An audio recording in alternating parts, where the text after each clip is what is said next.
आता आपण बनवणार आहोत कारल्याचं भरीत. त्यासाठी कारली बाफून घेऊयात. कारली बाफायला ठेवलेली आहेत.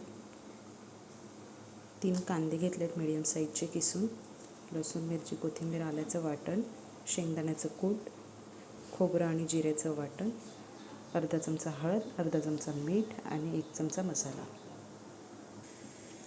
कारली वाफून होईपर्यंत आपण वाटण बनवूयात. त्यासाठी आपण 2 पळी तेल घेतलेलं आहे.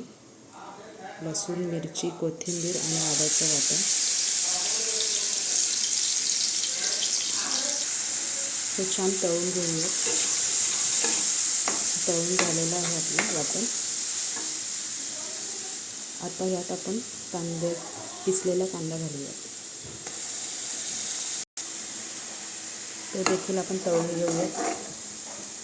त्याला देखील तेल सुटलं ना की मग आपण मसाले घालूयात. कांदा तळून झालेला आहे. आता मसाले घालूयात. मसाले तळून झालेले आहेत. आता खोबरं आणि जिऱ्याचं वाटण आणि शेंगदाण्याचं कूट घालूयात. आता शेंगदाण्याचं कूट, खोबरं आणि जिऱ्याचं वाटण घालून झालेलं आहे. आता हे तळून घेऊयात 2 मिनटं. त्यानंतर भरत्याचा मसाला तयार होईल. कारली पण बॉईल झालेली आहेत. ह्याच्या बिया काढून घेऊयात. मसाला तयार झालेला आहे. आता हे कारल्यामध्ये भरून घेऊया. हे भरून झालेलं आहे भरतं. आता वाटणाच्याच तव्यात तेल घालूया 1 पळी. त्यात हळद पाव चमचा, मीठ पाव चमचा आणि मसाला पाव चमचा घालूया. त्याचं ढवळून घेऊया.